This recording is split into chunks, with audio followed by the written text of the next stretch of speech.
अगर मैं ये कहूँ कि आपकी किस्मत खुलने वाली है और उसके लिए 1 साल नहीं, 1 महीना नहीं, सिर्फ़ एक कन्वर्सेशन ही काफ़ी हो, एक फ़ोन कॉल काफ़ी हो, एक मैसेज काफ़ी हो या एक मीटिंग काफ़ी हो या फिर वो बात काफ़ी हो जो काफ़ी अरसे से आप लोग दिल में दबा के बैठे थे, बोल नहीं पा रहे थे। तो ये कहना गलत बिल्कुल भी नहीं होगा क्योंकि 15 जून 2026 को सन ट्रांज़िट कर रहा है जेमिनी में। जेमिनी जो राशि है, ये कम्युनिकेशन की राशि है, एडॉप्टेबिलिटी की राशि है। तो यहाँ पर सन का ट्रांज़िट जो है वो अब आपके अल्फाज़ों से आपकी किस्मत को खोलेगा, क्योंकि सन जब भी जेमिनी में आता है तो मेहनत स्पॉटलाइट पर नहीं आती। मेहनत आपकी जो स्पॉटलाइट पर चीज़ आती है वो आपकी आवाज़ आती है। आप क्या बोलते हैं, किससे बोलते हैं, किस वक्त बोलते हैं, ये सबसे ज़्यादा अहमियत इख्तियार कर जाता है। इस बार कहानी और भी थोड़ी दिलचस्प हो रही है क्योंकि सन को जो एम्पलीफाई कर रहा है यहाँ पे वो राहु कर रहा है। क्योंकि जेमिनी पे जब राहु की 5वीं नज़र पड़ती है तो कुछ फ़ैसले, कुछ कन्वर्सेशंस आपकी सोच से कहीं ज़्यादा दूर आपके अल्फाज़ों का इम्पैक्ट जाना शुरू हो जाता है। तो सवाल ये है कि क्या आप वो बात करने के लिए तैयार हैं? क्या आप अपनी किस्मत के दरवाज़े खोलने के लिए तैयार हैं? क्या आप वो एफ़र्ट्स डालने के लिए तैयार हैं जो आपकी ज़िंदगी बदल सके? अगर आप लोग अपना मून साइन नहीं जानते तो कमेंट सेक्शन में अपनी ओरिजिनल डेट ऑफ बर्थ लिखिए, हम आपको आपका मून साइन बता देंगे। इसके अलावा जो लोग अपॉइंटमेंट हासिल करना चाहते हैं, पर्सनल कंसल्टेशन हासिल करना चाहते हैं, तो व्हाट्सएप का नंबर आपकी स्क्रीन पर आ रहा होगा, मैसेज करके आप लोग अपॉइंटमेंट हासिल कर सकते हैं। हमारी फ़ीस 50% दोबारा ऑफ़ हो चुकी है और आप लोगों में से कई लोगों ने हमें ये रेकमेंड किया था कि आप 50% ऑफ़ कर दें क्योंकि हर कोई अफोर्ड नहीं कर पाएगा। तो स्लॉट्स लिमिटेड हैं। अगर आप लोग अपनी कंसल्टेशन हासिल करना चाहते हैं और देखना चाहते हैं कि आप ज़िंदगी में किस तरफ आगे बढ़ सकते हैं, तो आप लोग फ़ौरन अपनी अपॉइंटमेंट स्लॉट बुक करवा लीजिए। आइए देखते हैं कि जेमिनी में सन का जो ट्रांज़िट है और राहु का जो एम्पलीफायर है यहाँ पे, वो आपके लिए किस वे में जाकर काम कर रहा है और कहाँ पे आपकी किस्मत के दरवाज़े खुलने लगे हैं। अब बात करते हैं स्कॉर्पियो मून साइन वालों की। अगर मैं ये बात कहूँ कि इंसान के अंदर जब तब्दीली आती है तो वो अंदर से आती है, बाहर से नहीं आती, तो ये कहना गलत नहीं होगा। आपने बड़े बुज़ुर्गों को भी सुना होगा कहते हुए कि अगर आपको माशरे को बदलना है तो सबसे पहले अपने आप को बदलिए, अपने अंदर से तब्दीली लेकर आइए। तो ये उसी चीज़ की अक्कासी करता है और फिर धीरे धीरे पूरी ज़िंदगी बदलना शुरू होती है जब आप अपने अंदर से अपने आप को बदलते हैं। और पिछले कुछ सालों में आपको लगा होगा कि ज़िंदगी ने आपको इमोशनल तौर पर बहुत ज़्यादा टेस्ट किया है, तो आप लोग गलत महसूस नहीं कर रहे थे क्योंकि सैटर्न बैठा था आपके 4th हाउस में। 4th हाउस से लेके वो आपके 6th हाउस को, 10th हाउस को, फर्स्ट हाउस को डैमेज कर रहा था। डैमेज क्यों कर रहा था? क्योंकि सैटर्न की एक नेचर है जिसको हर कोई समझता नहीं है। सैटर्न मांगता तो डिसिप्लिन है लेकिन करता लेज़ी है। अब एक चीज़ मैं आपको कहूँ कि आपके लिए इस तरफ रिवॉर्ड है, आपको ये काम करना है, आपने भागना है, और दूसरी तरफ मैं आपको रस्सी से बांध दूँ कि आप भागें कैसे। तो ये एक बड़ा डिफ़िकल्ट टास्क है। तो इस टास्क को पूरा करना बहुत कम लोगों के बस में होता है कि एक तरफ डिसिप्लिन आप लोगों ने रखना है और दूसरी तरफ लेज़ीनेस आपको भरपूर मिल रही है। तो घर का मन का सुकून आपका डिस्टर्ब हुआ, आपका करियर शटर हुआ होगा, नौकरियां चली गई होंगी, बिजनेसेस बंद हो गए होंगे, फैमिली फैमिली से ताल्लुकात आप लोगों के ख़राब हुए होंगे, रिश्ते आपके ख़राब हुए होंगे, हेल्थ हेल्थ आपकी डिस्टर्ब हुई होगी, डेली लाइफ में लड़ाई झगड़े बहुत ज़्यादा देखे होंगे, कर्ज़ों में आए होंगे, और अगर आप लोग लीगल फर्म्स में लीगल आप बाउंड्रीज़ पर काम कर रहे थे तो लिटिगेशंस भी आप लोगों को फेस करनी पड़ी होंगी। तो ये एक कह लीजिए कि बहुत मैच्योर आप लोगों के लिए एक सिनेरियो गुजरा होगा ज़िंदगी का कि पिछले 3-4 सालों में आप लोग हद से ज़्यादा मैच्योर हुए होंगे, लोगों को परखना आप लोगों ने सीखा होगा। तो यहाँ पर अब आप लोगों के लिए ये कह लीजिए कि हालात बदलना शुरू हो गए। जैसे मैंने आपको वीनस और जुपिटर की सीरीज़ में बताया, इसी तरह सन का जो ट्रांजिट है ये भी आप लोगों के लिए बहुत ज़्यादा पावरफुल है। अब पावरफुल कैसे है कि सन ट्रांजिट कर रहा है आप लोगों के 8th हाउस में।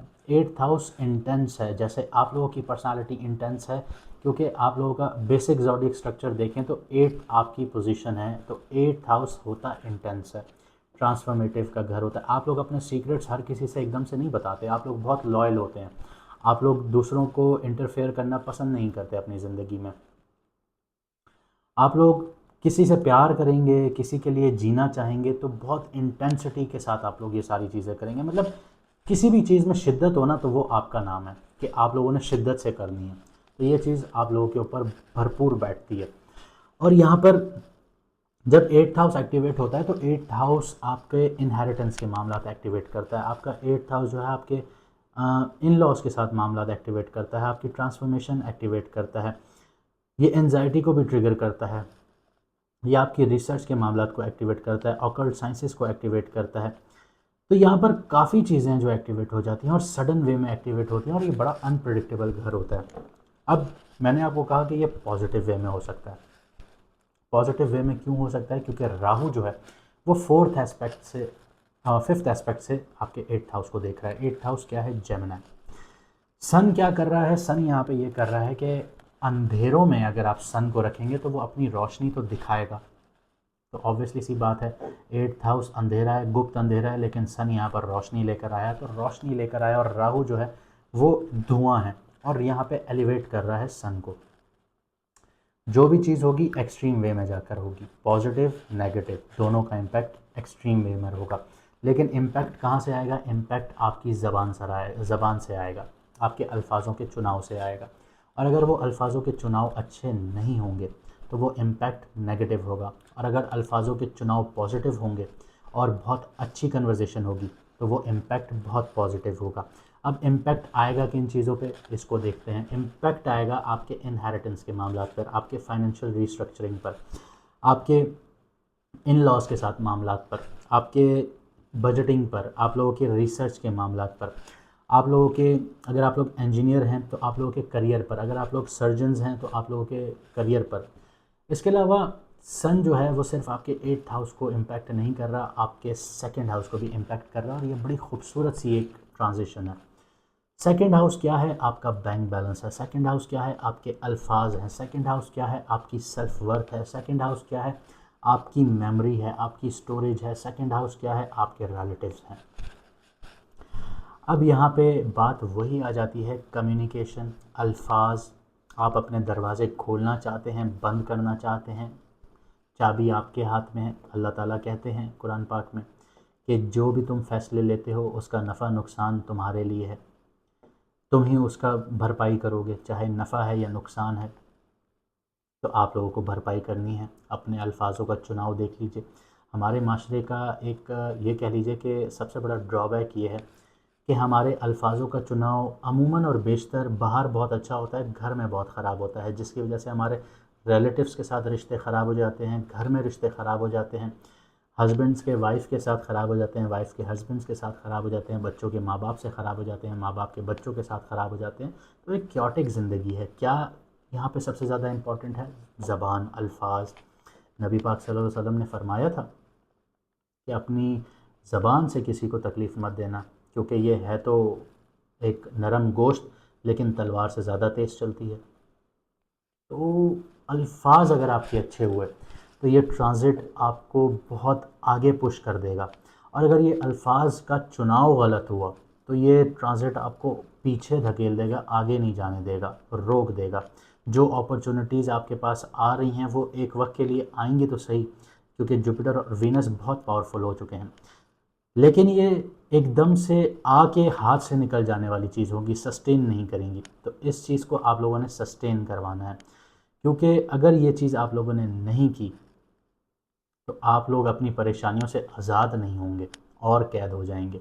तो इस चीज़ में फ़र्क आपको खुद समझना है, खुद आगे बढ़ना है, चाहे करियर हो, घर की ज़िंदगी हो, चाहे आपकी डेली लाइफ हो, आपके फाइनेंशियल मैटर्स हों। बहुत प्यार से अपने अल्फाजों का चुनाव बेहतर कीजिएगा, आपके लिए आसानियाँ शुरू हो जाएंगी। उम्मीद करता हूँ आपको वीडियो पसंद आई होगी, और अगर आपको हमारी मेहनत पसंद आती है तो वीडियो को लाइक ज़रूर किया कीजिए और कमेंट सेक्शन में अपनी राय ज़रूर दिया कीजिए।